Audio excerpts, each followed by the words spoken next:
Designing Data-Intensive Applications by Martin Kleppmann. Let's go through the preface in chapter 1. So he starts off by saying, in recent years, there's a bunch of interesting new technologies to deal with big data, web-scale data, and he goes through some of the buzzwords. These are techniques adopted by big tech, basically, companies like Google, Microsoft, Amazon, and so forth. And so we can roughly think that big data is the kind of data problems dealt with by big tech. These companies need to be able to test hypotheses cheaply. That's a big deal. Parallelism is a big deal in some of these companies that apply less to smaller businesses, or if you're a hobby programmer, you may not need to deal with parallel systems, but it's standard at companies like this. And he says that an application is data intensive if data is its primary challenge. The problem is, I don't think it's easy to tell if data is your primary challenge. And I'm actually just going to disagree with this completely. I think you're a data-intensive application if you need to adopt these techniques.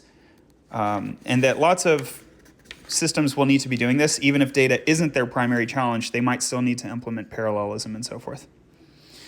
He contrasts it with compute-intensive, and I think this is just a bad contrast. You can have a system which is compute-intensive and data-intensive. And there are other sorts of intensity. These aren't the only two sorts of intensity. I love the way Martin goes through decisioning for data for software architecture. This is better than the concept that a database is just a detail that Uncle Bob Martin will advocate for. Here we see that your choice of SQL, NoSQL, and so forth is actually highly strategic to the architecture. And basically the book here is taking a first principles approach, so you're not going to learn about the details of Kafka or anything like that, but you will learn about like queues and caches at the architecture level. So not like an in-memory queue, but like a isolated infrastructure component that's a queue, like a Redis or something like that. And who should read this book? I'll say if you're a graduate from Latterly. So this isn't part of the junior curriculum. You know, if you're a junior, you don't need this.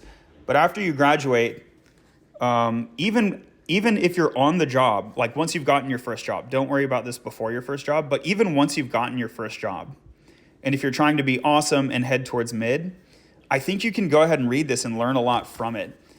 Definitely, I think you should be reading this at the senior level, but I think you can get to it even before the senior level, and you'll get a lot of value out of this. For this book, the specific programming language won't make a difference. This book talks a lot about the trade-offs between architectural components, but even if you aren't able to choose your tools, even if you're dealing with a fixed set of components, you're still going to understand the strengths and weaknesses. Like let's say that you're forced to use a RabbitMQ, right? At least you can understand the pain points and look out for where to watch for errors, how to deal with those errors, how to scale up resources, even if you're not allowed to switch out of the tool. So this is going to be useful anyway. He doesn't really, in the preface, he doesn't really define what architecture means, but I think that's fine. It's just a preface. Outline of the book, he goes from fundamentals of data and then into distribution, principles of distribution, and then into second order and downstream components like derived data. I don't see any indication that he's going to deal with ML or reporting systems, which is a bummer because these are some of the key second order systems, but he will at least deal with principles of derived data, which is really, really nice.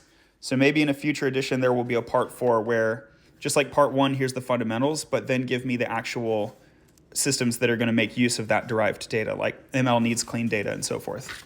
But that could totally be a different book. Okay, now we're on to chapter 1. So we're going into the fundamentals. Yeah, we're up to 4 minutes, so I'll cover this in the next video. Follow for more.